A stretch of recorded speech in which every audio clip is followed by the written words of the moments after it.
Olá, meus alunos, sejam muito bem-vindos a essa aula de análise do comportamento do consumidor. Estou aqui gravando para vocês, deixa eu ficar na frente daquela luz ali para não interferir tanto. Estou gravando para vocês a aula de amanhã, a aula que deveria ser do professor Fábio, né? Que a gente está aqui humildemente tentando substituir. Vou deixar esse link para vocês lá na plataforma, agora vocês devem estar acessando pela plataforma. Estou criando um fórum de dúvidas para que vocês tirem qualquer dúvida depois de assistir essa aula. Minha recomendação é que ela seja assistida no horário destinado à aula do professor Fábio, para que vocês não deixem aí um gap no horário de vocês. E na segunda-feira, depois da gente discutir todos os nossos itens de pesquisa, a gente pode tirar dúvidas também, tá? Quem não quiser postar lá no fórum. A gente pode destinar aí uns 15, 20 minutos no finalzinho da minha aula para a gente complementar essa aula de hoje, ok? Como eu falei para vocês, a gente vai dar sequência ao trabalho do professor, o que ele deixou, os slides que ele deixou, o material que ele deixou, que já está postado lá, alguém me pediu na segunda-feira e no mesmo dia eu coloquei lá na plataforma. Queria parabenizar todos vocês, todos os que conseguiram fazer a resenha sobre a série de serviço ao consumidor, porque, caramba, se superaram, viu? Gostei muito da maioria de vocês, assim, vocês abordaram todos os aspectos importantes daquela série. Eu lembro até da Catarina comentando que assistiu os outros episódios também, isso é bem bacana, né? Bem motivador, sinal de que vocês gostaram do que viram, e ali tem uma série de lições que a gente pode tirar e pode estar debatendo aqui nessa aula de análise do comportamento do consumidor, porque assim, é super atual, são temas muito relevantes para o estudo do consumidor, né? Pelas influências das redes sociais, dos influenciadores, né? De como as coisas se propagam com uma rapidez muito grande. Enfim, tem muita coisa interessante que a gente pode estar vendo ali na série, e a gente, na segunda-feira, eu vou tirar um tempinho também para a gente falar sobre, tá?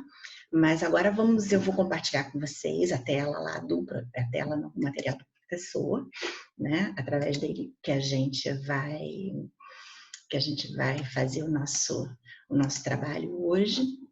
Eu queria dizer para vocês que é extremamente importante que vocês tirem qualquer dúvida, tá? Uma vez que a gente não tem essa comunicação síncrona, né? Então eu estou super disposta a ajudá-los sempre que for necessário, sempre que for preciso, tá, gente? Não deixem de me contactar, por favor. O professor começa a falar aí sobre a hierarquia das necessidades de Maslow. Vocês já estudaram a necessidade de Maslow e vocês sabem que essa pirâmide criada por ele, onde na base a gente tem lá as necessidades fisiológicas, comida, água, abrigo, depois a gente tem as necessidades de segurança, proteção, necessidades sociais, sensação de pertencer, amor, necessidade de estima, e lá no fundo, lá no topo, a autorrealização, né, que tem a ver com desenvolvimento, tem a ver com as nossas realizações pessoais. Maslow ajudou no campo da administração, ajudou no campo da psicologia, a tentar entender como é que a gente se comporta, e ele explicou através dessa pirâmide, que vocês já sabem, não é minha intenção aqui voltar a falar sobre isso, que na verdade a gente começa atendendo às nossas necessidades básicas, e as empresas, a gente enquanto administrador precisa pensar desse jeito, as empresas sabem como lidar, como trabalhar, como estimular a gente quando a gente precisa, enquanto consumidor, atender às necessidades básicas, até chegar lá em cima, né, nas nossas necessidades de status, que estão muito mais ligados aos nossos desejos, basicamente, e no marketing a gente trabalha necessidade de um jeito e desejo de outro. Existem muitas crenças populares que dizem que o profissional de marketing cria necessidade, né? Necessidade em si a gente não cria, a gente trabalha no desejo, né? De como influenciar os consumidores a adquirirem bens, a consumirem de forma que um determinado item que poderia satisfazer a sua necessidade tranquilamente, mas que ele se torne um objeto de desejo tão grande que a gente é capaz, enquanto consumidor, de fazer loucuras, né? Para ter acesso a determinados produtos. Então, assim, antes de entender um pouquinho quais são as variáveis que interferem diretamente na nossa necessidade, e nos nossos desejos, é importante que a gente relembre um pouquinho desse conceito de Maslow, né? Imaginando que primeiro, a gente atende às nossas necessidades básicas, e essas necessidades estão muito ligadas à fisiologia, né? Perdão, necessidades de água, de abrigo, de comida. E aí, à medida que essas necessidades são atendidas, a gente passa para o estágio 2, que são as necessidades de segurança. E aí a gente vai automaticamente galgando, trabalhando em outros patamares.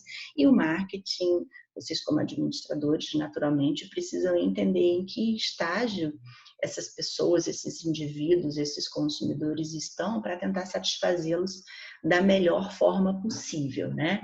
Então, assim, primeiro a gente entende como é que funciona a pirâmide de Maslow e depois trabalha em todos esses fatores que interferem diretamente nessas necessidades, né? O professor Fábio coloca alguns fatores que influenciam diretamente nessas necessidades, lembrando a vocês que existem autores que trabalham diferentes, né? O professor ele coloca fatores culturais separados de fatores sociais, e existem autores, até no slide seguinte ele já mostra isso para vocês, trabalham com fatores socioculturais, onde eles juntam os dois tipos de fatores, né,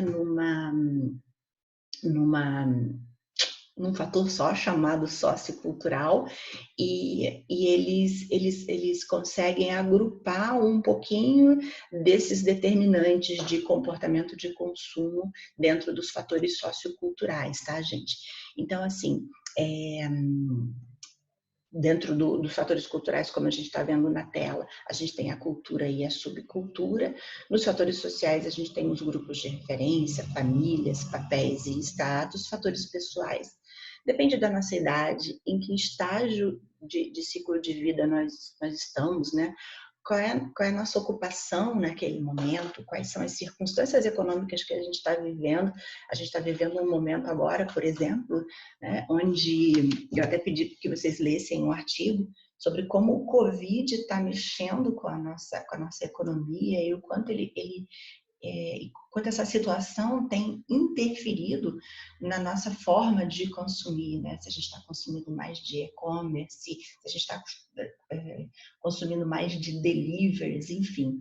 Isso tudo tem a ver com uma circunstância econômica que a gente está vivendo nesse momento. Tem a ver com o estilo de vida, né? Lifestyle, a gente trabalha muito isso no marketing, a gente trabalha isso na comunicação. Tem a ver com a nossa personalidade, com a autoimagem que a gente projeta na sociedade onde nós estamos inseridos. E a gente tem também os fatores psicológicos, né? Que tem a ver com qual é a minha motivação de compra, né? Qual é a percepção que eu tenho. Percepção é espetacular, tem a ver com a forma como a gente enxerga determinados produtos, determinadas marcas. Tem a ver com a aprendizagem que a gente, na vida inteira, a gente passa por momentos de aprendizagem. Eu digo que eu sou uma eterna aprendiz, eu sou um ser humano em construção, e isso é bom porque me dá o direito de falhar de vez em quando, né? A gente está se construindo, né? A gente está se aperfeiçoando a cada dia. Eu digo que eu adoro a minha profissão de professora, mas eu estou professora plenamente há pouquíssimo tempo, desde que eu decidi fazer o mestrado, e isso tem 3 anos, né? Até então eu me via como uma profissional de mercado. De marketing, né? E a docência, ela era um complemento da minha vida, era extremamente importante. No momento onde eu decidi ser 100% docente, foi quando eu comecei a fazer o mestrado, e aí eu mergulhei muito na profissão, e toda a aprendizagem que eu tenho adquirido e que eu tenho adquirida da minha vida me ajuda demais no meu dia a dia enquanto docente. E aí a gente está sempre aprendendo, né? Vocês já sabem, eu estou fazendo um doutorado agora em administração, você doutora em administração, então isso faz parte desse processo de aprendizagem que interfere diretamente no nosso comportamento de compra todos os dias, né? A gente tem as crenças e atitudes, e aí o professor coloca em outros slides o quanto essas crenças são importantes e interferem na vida da gente, né? No slide seguinte, ele já mostra, olha, os fatores socioculturais. E aí, como eu falei para vocês, existem autores, a Samara, inclusive, que a gente usa muito na nossa parte de pesquisa, ela não faz essa separação de sociais e culturais, como o Kotler faz, que foi o slide anterior do professor, ela faz como socioculturais. E aí ela junta cultura, subcultura, classe social, os grupos de referência, extremamente importante, né? Como é que esses grupos de referência, eles influenciam na vida... desculpa, gente.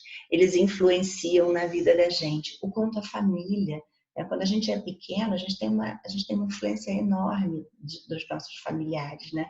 Os nossos pais, nossas mães são os nossos super-heróis e o que eles dizem é verdade absoluta pra gente. Quando a gente chega na adolescência, isso já muda um pouquinho, né? Isso já fica um pouquinho mais complicado. Os papéis desempenhados pelo homem e pela mulher, hoje nem tanto, mas antigamente existia, assim, o homem era o provedor, era o dono da casa, era o cara que era o chefe da família. Hoje, com todas as mudanças no papel da mulher no mercado de trabalho, isso tem mudado bastante. E a gente vê que não existe tanta diferença. Hoje, muitos homens ficam em casa enquanto as mulheres vão trabalhar. Enfim, já existe não existe uma linha. Hoje tem uma linha muito tênue que separa os dois papéis, né, do masculino. Antigamente, o papel desempenhado pelo homem era aquele de eu tenho a força, e sou eu que conquisto, eu sou o provedor da casa, eu sou o racional, né? Enquanto a mulher era o símbolo da fragilidade, da dependência, mas também da maternidade, da afetividade. Isso era muito importante antigamente, né? E hoje a gente vê diferenças em relação a esses papéis, né? A gente vê poucas diferenças relativas a esse papel. Quando a gente fala de cultura, gente, espetacular, né? Falar sobre cultura é, assim, fantástico em termos de influências sobre o comportamento do consumidor, porque existem muitas diferenças em relação à cultura, né, gente? Se a gente vê cultura de outros países, por exemplo, a gente vê o quanto nós brasileiros somos assim, a gente afaga, a gente beija, a gente é carinhoso, a gente recebe bem, a gente é visto como um povo alegre, como um povo que externa muito dos nossos sentimentos, né? Porque cultura tem a ver com um conjunto de padrões de comportamento, e esse padrão de comportamento, que ele é adquirido socialmente, né, e ele é transmitido pela nossa linguagem, né? Eu estou aqui, não sei se vocês estão vendo, mas aqui eu estou gesticulando o tempo todo, né? Tem a ver com a cultura, do brasileiro, de se expressar de uma forma, de tocar nas pessoas, né? Então a cultura tem um fator muito importante em relação ao comportamento do consumidor, né? E aí a gente nem vai citar aqui, mas a cultura ela é aprendida por dois processos, enculturação e aculturação, mas é extremamente importante, o professor coloca, né, que ela é a herança da humanidade. Eu gosto muito dessa expressão, né? Quando você viaja para outros países, onde você entende, vê um pouco da cultura, compara com a nossa, né? O professor Fábio fala que é acumulação de valores, crenças, costumes. E eu digo que é mais do que isso. Eu falei de outros países aqui, eu falo de como é que é diferente, por exemplo, de Rio para São Paulo. Você vê uma diferença de cultura muito grande, né? Uma coisa que eu costumo citar com muita frequência, se a gente pegar a região sudeste, por exemplo, e a gente pensar o seguinte, aqui no Rio a gente dá 2 beijinhos quando encontra uma pessoa amiga na rua. Quando você vai a Minas, que é aqui do lado, você dá 3 beijinhos. Quando você vai a São Paulo, você dá 1 beijinho. E olha que a gente está falando do mesmo país, né? A gente nem está falando de diferença de culturas de outros países. Mas então, assim, é notório, é claro, é óbvio o quanto a cultura interfere na vida da gente, né? A cultura tem a ver com as normas da sociedade, né? E aí o professor coloca que a cultura tem a influência dos valores, né? nós somos vistos como trabalhadores, embora dentro da nossa cultura mesmo, a gente fala que o carioca é folgado, né? O paulista que olha como é que a gente pode fazer associações em relação à cultura dentro do nosso próprio país, né? O carioca folgado, o baiano, né? Gosta de sombra e água fresca, o paulista é aquele trabalhador ali, né? Respeita muito os horários de trabalho, não brinca muito e etc e tal. Nós somos um povo extremamente criativo, a gente vê... Eu trabalho muito com publicidade e propaganda e como a gente ganha prêmios lá fora relacionados à nossa criatividade, né? Mas isso também tem a ver com o nosso jeitinho brasileiro, com a nossa malandragem. Tem uma pesquisa espetacular, gente. Esse assunto é fascinante, eu fico até empolgada demais para falar.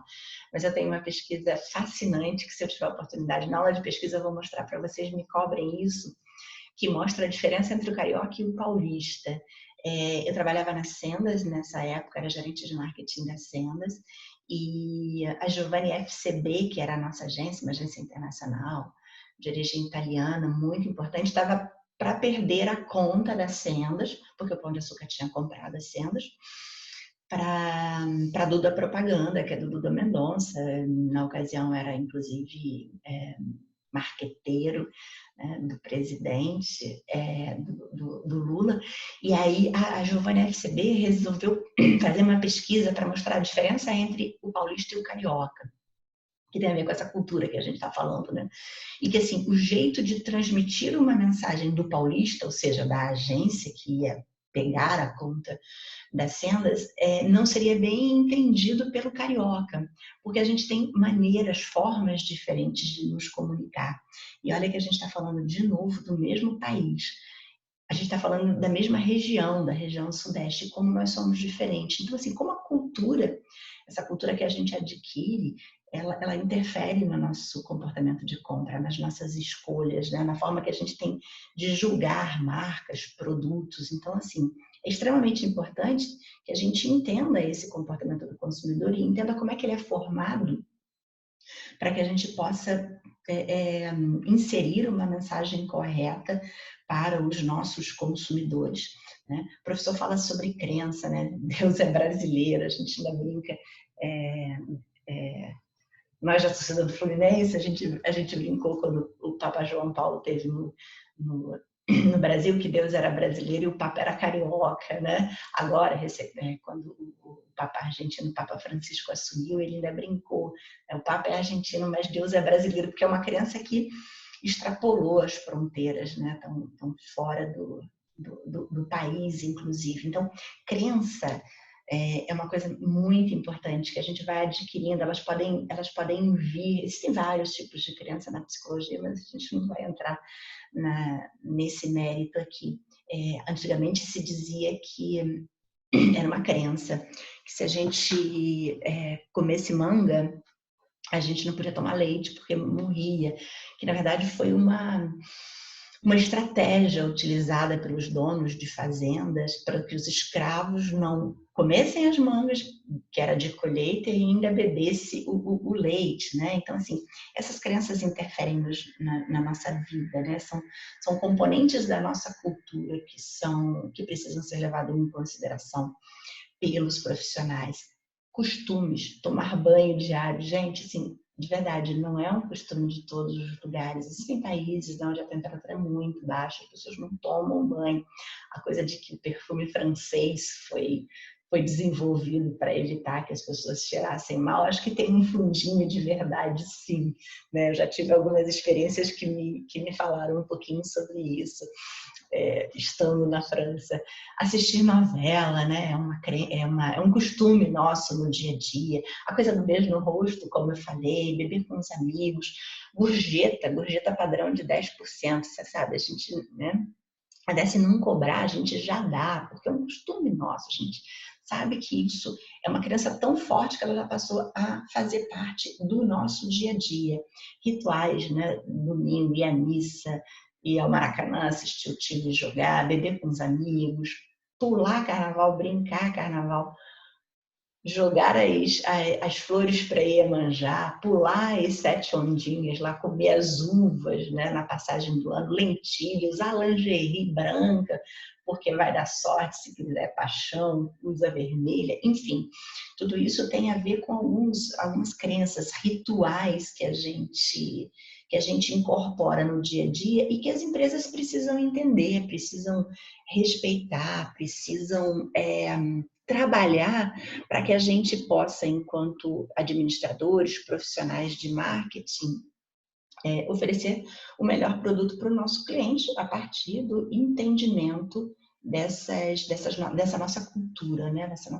E não só, assim, se você quer internacionalizar o seu produto, você precisa trabalhar isso de uma forma bem dinâmica. Você precisa entender das culturas de outras regiões. Existem lugares onde aperto de mão é absurdo, sabe? As pessoas não se tocam, onde você tem que começar, alguns lugares no mundo onde você tem que começar o teu cumprimento com a pessoa de hierarquia mais alta. Então, assim, entender a cultura é extremamente importante para entender o comportamento do consumidor, né? E aí, dentro das culturas, existem as subculturas, né? Cada cultura tem lá a sua subcultura. E aí, isso tem a ver com idade, né? Crianças, adolescentes, jovens, adultos, tem a ver com religiões, a religião católica tem lá os santos, né? Hoje, por exemplo, estou gravando dia 23 para o dia 24, hoje é dia de São Jorge, né? Que é inclusive feriado no Rio de Janeiro, que eu até hoje não entendi muito bem o porquê disso, porque cada cidade tem o seu santo. Petrópolis tem São Pedro, eu levei anos para descobrir que é o São Pedro de Alcântara e não São Pedro Pescador, porque dia 29 de junho, que é dia de São Pedro Pescador, é feriado aqui também, mas não é porque é dia de São Pedro, é dia da chegada do colono alemão. Então, tudo isso, essas subculturas, né, interferem, e a gente precisa entender, quando estuda o comportamento do consumidor, porque tudo isso vai influenciar, né? Raça influencia, ocupação, como é que eu vou entender qual é o processo de decisão de compra de um professor quando eu comparo essa mesma venda para um mecânico, por exemplo, né? As regiões geográficas, né? Eu falei para vocês das diferenças dentro da própria região, mas a gente sabe o quanto existem nosso Brasil, né? Nosso Brasil com dimensões enormes, de como é que é diferente, sei lá, eu queria lembrar do aipim. Aqui no Rio, na região sudeste, a gente chama mandioca de aipim, né? Tem lugares que chamam de macaxeira, tem lugares que chamam de mandioca, se não me engano, em São Paulo é mandioca, né? Então, assim, olha como é diferente, né? Então, a gente precisa estudar e entender todos esses fatores de influência. Quando a gente fala de grupos de referência, então, a gente fala sobre os grupos com os quais a gente se identifica. E aí existem inúmeros estudos. Eu vou pedir para vocês, nessa parte do professor Fábio, porque a gente estudou muito, a gente fez muito trabalhinho ligados à minha parte, embora essa última série tenha abordado as duas partes da disciplina, a gente vai entender um pouquinho de como é que essas gerações se dividem, né? Eu não sei se vocês já fizeram, né? Eu acredito que talvez tenham feito, né? Mas de como é que estão divididas essas gerações, as gerações X, gerações Y, milênios. Gente, não tem muita diferença. Vocês sabem que tem muitas diferenças de comportamentos em relação a esses grupos, né? A minha geração era a geração Coca-Cola, né? A gente não estava muito preocupado com muita coisa, a gente não tinha redes sociais, a gente não tinha Google para pesquisar absolutamente nada, então a gente vivia de uma forma bem diferente, né? Hoje a gente viu inclusive naquele episódio que eu pedi para vocês do desserviço, quanto a influência de outras pessoas, de outros grupos de referência interferem nas nossas decisões de compra, né? Então, assim, tem muitos influencers, digital influencers, que hoje interferem diretamente no nosso comportamento, e a gente precisa estudar o que isso faz na cabeça do consumidor, né? E o quanto isso direciona as compras, isso interfere, isso ajuda o consumidor a tomar as decisões. A gente tem, de acordo com o que o professor Fábio colocou, as influências que são informativas, a gente busca informações e aí busca junto ao grupo, e aqui o digital influencer é muito importante, né? A gente tem o tipo de consumo utilitário, que assim, a gente quer consumir alguma coisa porque a gente sabe que isso vai satisfazer o grupo como um todo. Os produtos da Apple, né, são importantes nesse aspecto. E aí tem também nessa expressiva de valor, né? O quanto eu, portando um determinado produto, o quanto a simbologia daquele produto vai se transferir para mim, né? Porque, na verdade, assim, não é o fato só de eu comprar uma marca, é o quanto aquela marca vai interferir e vai fazer com que as pessoas me notem diferente, me vejam diferentes, né? Porque, na verdade, tem toda a ver. A gente chama de consumo conspícuo, esse consumo de itens de valor agregado muito alto, o quanto isso é transferido para a gente enquanto pessoa, sabe? E esse é um determinante de comportamento de consumo muito, muito significativo na vida das pessoas. E daí a gente precisa estudar e precisa entender o quanto isso interfere nessa decisão de compra do consumidor, né? A gente vê a família, o quanto a família, falei um pouquinho lá atrás, mas o quanto a família é importante nas nossas decisões de compra. Inicialmente, eles são os principais influenciadores, né? O professor escreveu unisecular, mas é unicelular. E aí é claro que, enquanto a gente é pequeno, enquanto a gente principalmente mora na casa dos pais, a gente é, na verdade, o usuário, uma parte das vezes somos usuários de produtos, né? Somos consumidores de produtos comprados pelos pais, lá naquele papéis do consumidores que vocês aprenderam com o professor Fábio há um tempo atrás, mas a família é extremamente importante nessa decisão de compra da gente. E aí existem vários papéis ali dentro dessa unidade familiar, né? E aí existem subdivisões que são você tem a sua família que é composta por um dos pais, né? Porque tem essas divisões mostram pessoas solteiras, pessoas divorciadas, pessoas viúvas, mas pessoas que moram com a família. E aí como é que é? O que é essa constituição da família? A família tradicional, ela é constituída de um pai, de uma mãe e de filhos, né? Mas hoje a gente já sabe que em função na verdade, a gente sempre soube que hoje a sociedade aceita melhor, define melhor, né? E existe uma transparência maior nessas constituições de famílias que são formadas por homossexuais, dois pais, duas mães, existem as famílias que optam por não ter filhos, existem aquelas famílias cujos pais se divorciaram e aí os filhos moram com um dos pais, né, ou o pai ou a mãe, mas independente de qualquer coisa, da constituição dessa família, da formação dessa família, ela é um item extremamente importante e influencia diretamente o comportamento de consumo.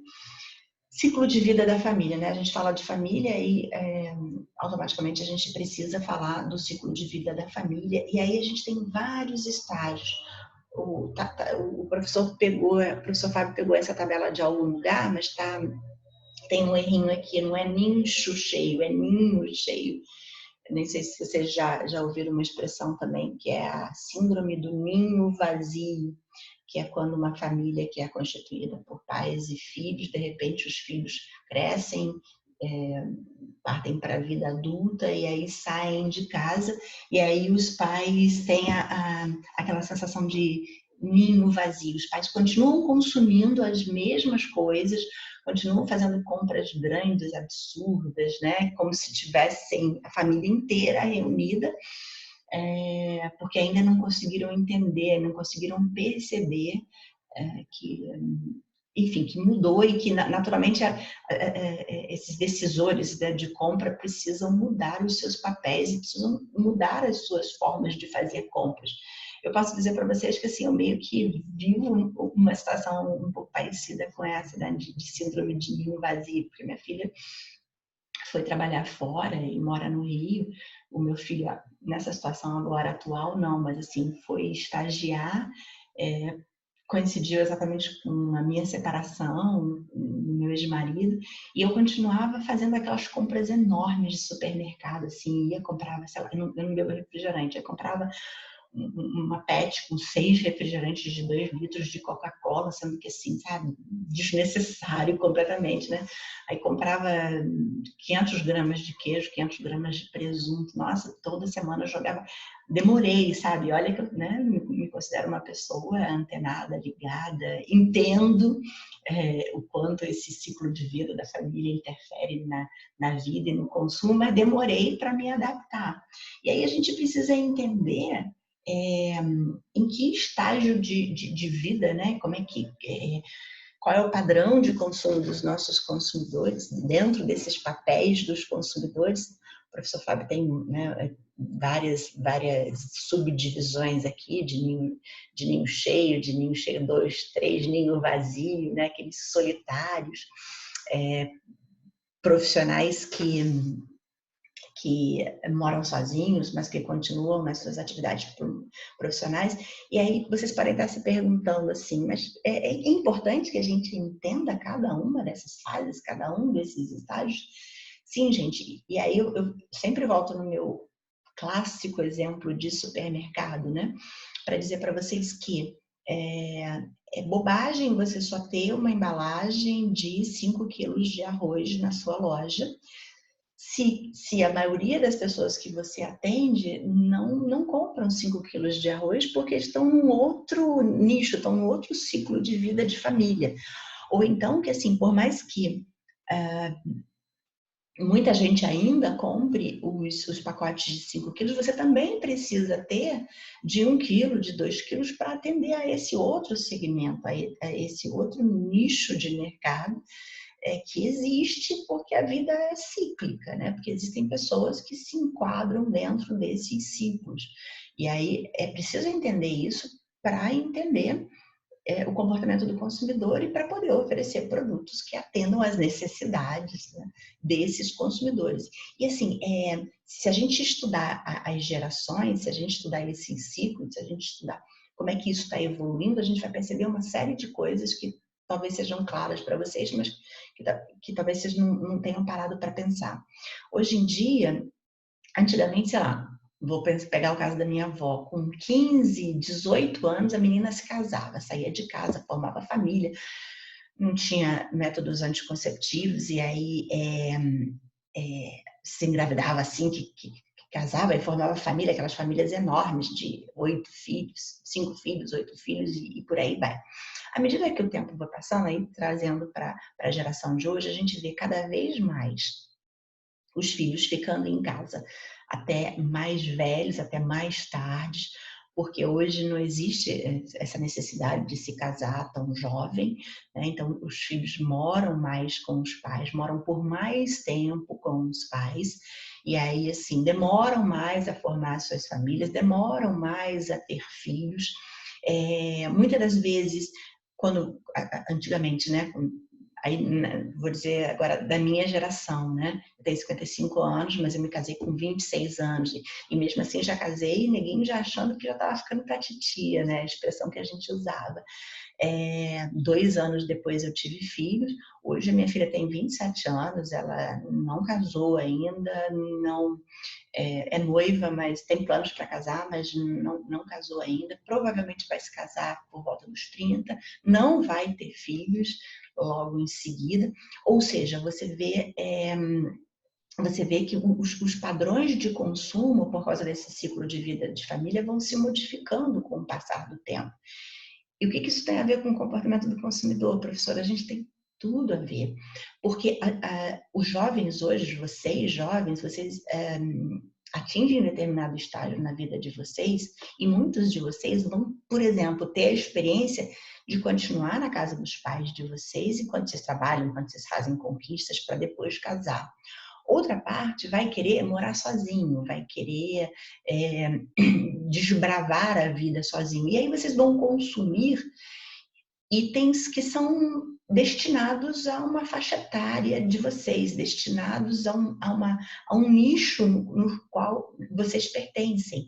E é preciso estar atento a todas essas expectativas e essas necessidades do consumidor para que você possa atendê-las. Então, estudar cada um desses processos, cada um desses estágios, isso é extremamente importante para qualquer empresa que queira ter o seu produto bem posicionado, que queira entender o comportamento do consumidor. Fatores situacionais, gente, outras circunstâncias. Localização, atmosfera, aromas, som, luzes, né? O ambiente físico onde nós estamos. Essa é a minha principal praia aí dentro do varejo, né? O ponto de venda. Tem tudo a ver, sabe, gente? A gente diz que um estabelecimento varejista tem 10 itens que são fundamentais para que se tenha sucesso no varejo. E esses 10 itens são localização, localização, localização e o 10º, localização. Então, assim, estar bem localizado para um estabelecimento, para atender bem as necessidades de consumo do seu público consumidor é extremamente importante, que é um ponto, né? Atmosfera. Quem nunca entrou numa loja que queria entrar, que queria consumir, que estava interessado nos seus produtos, mas a atmosfera dentro da loja era ruim, era pesada? Isso pode ser manifestado por atendentes de cara emburrada, por aspectos. A atmosfera tem a ver também com som, com luzes, né? Você entra numa loja sombria, nossa, é extremamente desagradável, você tem vontade de sair de lá. Você tem cheiro ruim, pior ainda, né? Então, dentro do marketing, a gente tem marketing sensorial que trabalha bem esses aspectos e tem a ver com a situação de compra.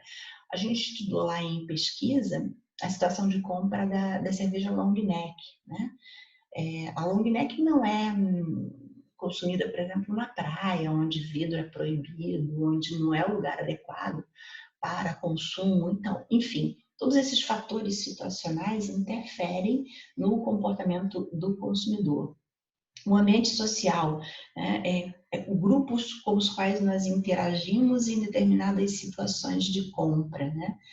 Sei lá, se você está do lado de uma pessoa onde você quer, do lado de alguém que você está interessado, né? Alguém do sexo oposto, você está interessado, de repente você quer parecer um pouco mais sofisticado, ao invés da tua caipirinha, da tua cerveja, você vai pedir uma bebida, né, um drink mais sofisticado. Então, esse ambiente social no qual você está inserido também é importante na decisão de compra.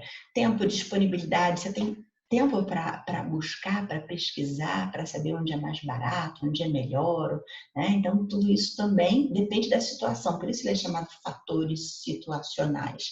Razão de compra, propósito de consumo, o que a compra possibilitará e para quem, né? Ao comprar determinado item, o que eu transfiro daquele item para mim? Como a gente estava falando da Apple, né? Como a gente estava falando dessa situação de consumo específica. E tem a ver muito com o teu estado de espírito, com a tua disposição, com a tua predisposição. Dizem que no supermercado a gente nunca deve ir fazer compras com fome. Porque se você está com fome, você tem uma disposição para comprar mais, para consumir mais. E é tudo que o supermercado quer, né?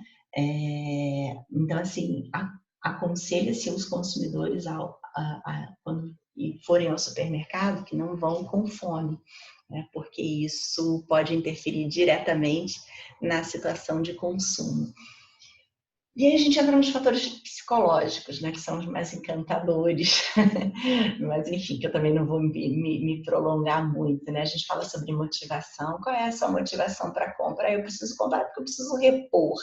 Ah, não, eu preciso comprar porque é meu sonho de consumo, porque esse bem vai me trazer um status muito grande, vai me trazer uma satisfação, vai me trazer a sensação de compensação que eu tanto busco, né? Então, qual é a sua motivação de compra, né?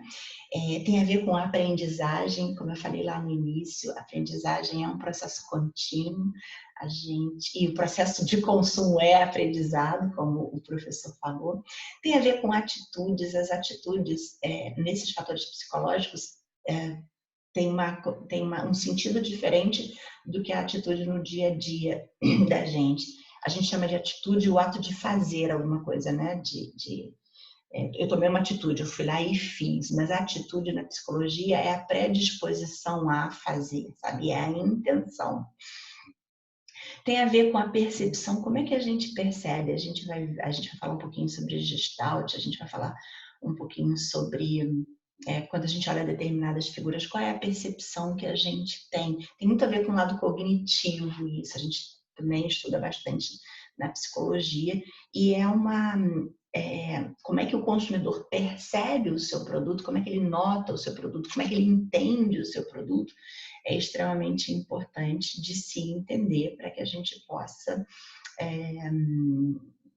através do entendimento da percepção, oferecer para o cliente aquilo que ele quer, né?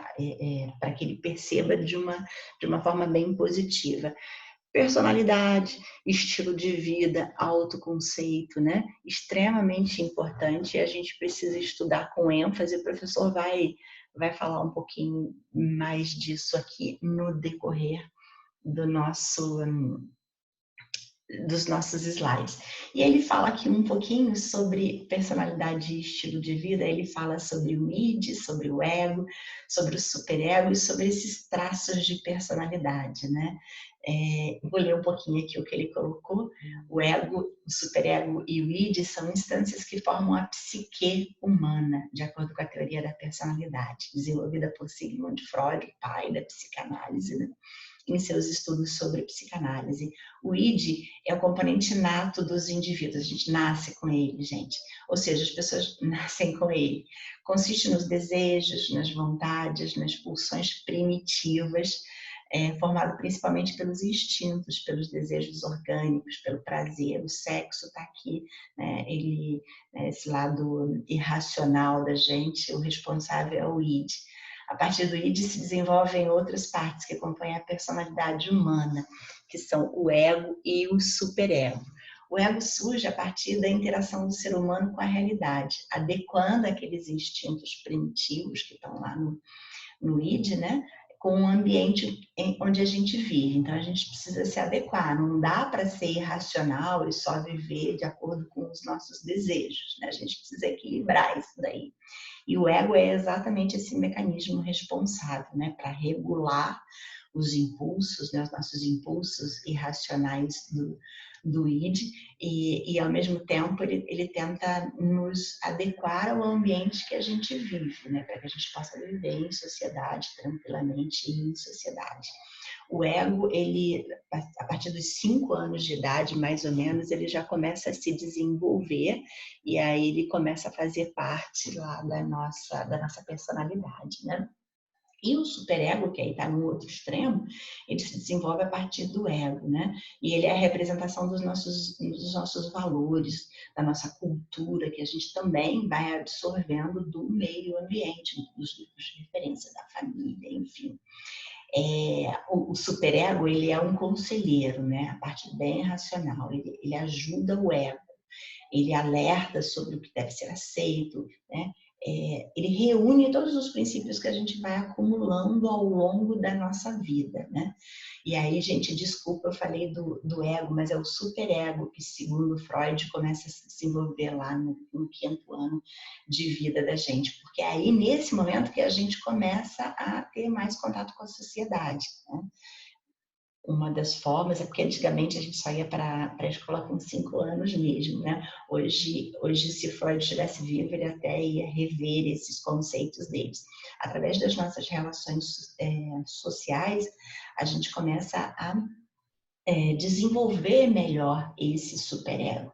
E aí, juntando com o que a gente falou antes, a análise do estilo de vida, as nossas atividades, os nossos interesses, a nossa opinião, a expressão da nossa opinião, todas as atividades que a gente exerce, né? O lazer, o trabalho, a nossa labuta, nosso dia a dia, né? A nossa atenção é uma coisa extremamente trabalhada na psicologia, mas que incorporado ao marketing e à administração trazem um resultado muito grande. Por quanto tempo vocês são capazes de ficar atentos a uma aula, por exemplo? Eu nem vou falar sobre isso aqui, porque se eu falar, vocês vão dizer assim, ó, tá vendo? Por isso que eu não presto atenção, porque a capacidade que a gente tem de ter atenção a um determinado assunto é tão pequena, de tão pouco tempo, que a gente deveria resumir as nossas aulas em aula de 15 minutos para que vocês pudessem ficar atentos o tempo todo, né? A forma como a gente expressa as nossas opiniões, que muitas das vezes se divergem das opiniões dos nossos pais, às vezes dos grupos de referência no qual nós estamos inseridos, tudo isso faz parte da personalidade, né, que a gente desenvolve, que é uma combinação aí de id, de ego, de superego, que a gente vai formando ao longo da nossa vida, né? As motivações, como a gente falou, existem lá as fisiológicas, né? Que estão lá na base da pirâmide que a gente começou a falar, e agora talvez vocês façam uma ligação lógica do porquê da gente começar com a pirâmide de Maslow. E a gente tem necessidade de bebidas, de remédios, né? Para matar a sede, a gente bebe água, né? Mas eu garanto que tem muita gente que pensa o seguinte, a Coca-Cola é muito melhor, né? As nossas necessidades de segurança, seguros, sistemas de alarmes, investimentos, as nossas necessidades, as nossas motivações sociais, vestuário, bebidas, clubes, acessórios que a gente usa, que são importantes e são aceitos pelos nossos grupos, né? Ainda lá dentro da pirâmide, a estima, né? Carros, mobílias, cartões de créditos, bebidas alcoólicas, os cosméticos que a gente viu lá no desserviço para o consumidor, a autorrealização, né? Que aí é lá o topo da pirâmide, são os nossos hobbies, são as nossas viagens, a nossa educação, a nossa cultura, os nossos bens de luxo que a gente adquiriu, né? Formam toda essa base de motivação que a gente tem para comprar. E aí, como eu falei para vocês sobre atitude, é uma predisposição, vocês vejam que como, geralmente a gente fala, né? Toma uma atitude, né? Os pais da gente falam para a gente, eu falo para os meus filhos, toma uma atitude, faz logo isso, né? Na psicologia, nesse entendimento do comportamento do consumidor, a gente vê a atitude como uma predisposição aprendida para responder de maneira consistentemente favorável a um determinado objeto. Então, assim, a atitude é uma predisposição a fazer, né? E aí, assim, é muito importante porque isso governa o comportamento do consumidor, né? E dentro dessa atitude a gente tem 3 componentes, né? O componente cognitivo, que tem a ver com a nossa sabedoria, com as nossas crenças, e é muito importante na hora das decisões de compra. Tem o afetivo, que são os nossos sentimentos, as nossas emoções, e tem o cognitivo, o comportamental ali embaixo, que é a nossa intenção de agir. Eu não conheço o conativo, né? Eu acho até que o professor quis colocar o cognitivo, mas como ele relacionou as crenças, o cognitivo está muito mais ligado realmente às crenças do que ao nosso comportamento, que é a nossa intenção em agir. E aí, gente, como eu falei para vocês, o marketing sensorial, ele trabalha muito todos esses aspectos que estão ligados à nossa percepção, né? Que são os estímulos sensoriais. A publicidade trabalha muito, teve até um comercial, acho que não tenho certeza, imagem é tudo, né? Que falava, que usava essa expressão, que usava esse slogan. Quantas vezes a gente não olha uma determinada imagem, assim, a gente não precisa falar nada, não precisa ter nada escrito. Uma imagem diz tudo. né? O quanto os sons que a gente ouve, o quanto uma música que a gente não ouve há muito tempo nos traz lembranças, lembranças boas, lembranças positivas, lembranças do passado, né? O quanto nós somos motivados pelos sons que nos rodeiam. Isso faz parte do nosso processo perceptivo. Odores, nossa, assim, quando eu sinto determinado perfume que eu usava, sei lá, na minha adolescência, é como se eu, né, retornasse e aquilo me trouxesse uma carga enorme de recordações do passado, que são extremamente importantes e que interferem nas minhas decisões de compra, né? Gosto. Se a gente, se a gente tiver um tempo, eu vou mostrar para vocês também os sentidos, os 5 sentidos através dos sinestésicos, que são pessoas que conseguem fazer combinações entre os sentidos. Existem pessoas, são 4% da população mundial, que sentem sabor num som. Tem um caso de uma pessoa que diz o seguinte, eu estava comendo pizza e de repente essa pizza tinha gosto de sabão em pó. Ela disse, como? É impossível, não existe pizza com gosto de sabão em pó. Abaixa essa música. Ou seja, o quanto o som estava interferindo no sabor. Então, tudo isso tem a ver com a nossa percepção. E isso interfere na nossa forma de consumir. Texturas, né? Que é outro... se a gente assiste MasterChef, a gente vai ver, né, a textura de determinado prato, né? E textura é uma coisa que está ligada realmente ao tato, né? Quando você fala da comida, é louco. E aí a gente tem todos esses receptores, como o professor coloca, né? Que são os olhos, os ouvidos, todos eles fazem parte dessa percepção que a gente tem sobre determinados produtos, sobre determinadas marcas. E aí, é claro, nós somos expostos a esses sentidos, a gente tem uma atenção ou não para aquele determinado produto, para aquela determinada coisa, e aí ela traz um significado para a vida da gente, né? A gente interpreta aquilo de uma certa forma, a gente interpreta de uma forma positiva, e aí a gente consome mais, ou a gente interpreta de uma forma negativa e isso bloqueia o nosso consumo. Então, tudo isso tem a ver com a percepção. Como eu falei para vocês, essa é uma imagem clássica, vocês provavelmente já viram, enfim. E aí, a provocação aqui é, o que vocês percebem, primeiramente, quando vocês veem essa figura? Se eu estivesse em sala de aula com vocês, eu ia dar um tempinho para vocês interpretarem, para que vocês, quem nunca viu, né? Eu acredito que a maioria de vocês já tenha visto. Mas como a gente não está em sala de aula, eu vou me permitir beber uma aguinha aqui, enquanto vocês analisam por 3 segundos essa figura. Muita gente vê uma velha, né? Ao olhar essa figura, interpretam como uma velha. E aí, assim, eu não sei se meu mouse, se vocês vão conseguir acompanhar o meu mouse. Aqui é o cabelo da velha, aqui é o nariz da velha e aqui é o queixo da velha.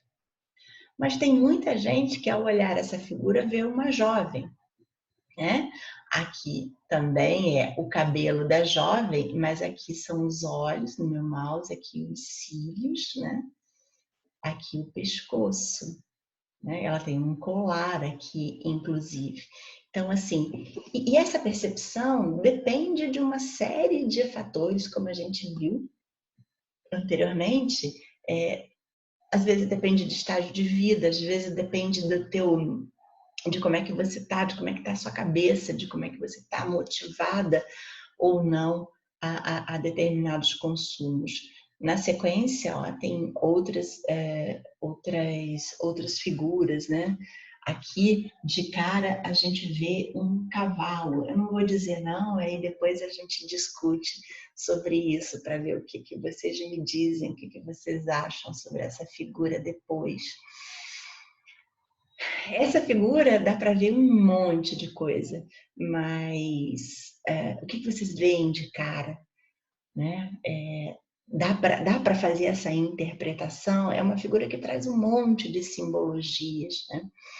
De cara você vê, então, sei lá, eu acho que a maioria das pessoas vê uma velha e um velho, não sei se vocês estão vendo meu mouse.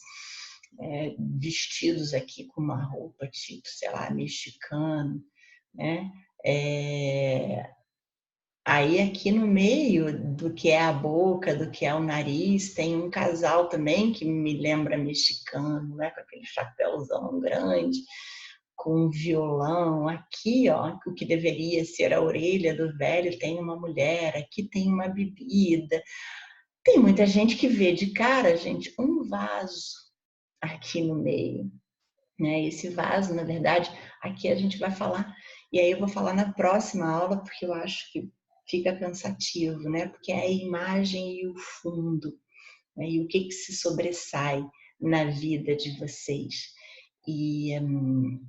Mas esse é um tema para a próxima aula, que é extremamente empolgante, né? Extremamente interessante, mas eu sei que esse tipo de aula rende muito, vocês não têm interação, eu estou aqui falando sozinha, então não quero ficar, enfim, sendo cansativa demais para a gente, então prefiro encerrar. Encerrar não, eu prefiro encerrar mesmo esse assunto por aqui, para que a gente possa, na próxima aula, não sei se vocês... Eu sou terrível para voltar com o Share, gente, eu nunca sei. Eu acho que a gente já gravou bastante, a gente vai discutir um pouquinho sobre isso na aula de segunda-feira. Eu vou criar um fórum para vocês, espero que vocês estejam me vendo, para tirar dúvidas do que eventualmente podem ter ocorrido com essa aula. E a gente se fala na segunda. Ai, eu nem sei se essa luz ficou, que a tela estava grande aqui para mim, eu nem sei se essa luz ficou interferindo em vocês aí o tempo todo. Mas espero que vocês tenham gostado aí de entender um pouquinho sobre como esses fatores influenciam no comportamento de compra do consumidor. Esses fatores que são divididos em 4 grandes grupos, que para alguns autores juntam 2 deles, chamados socioculturais, mas que no fundo eles dizem a mesma coisa, porque as subdivisões deles são as mesmas, né?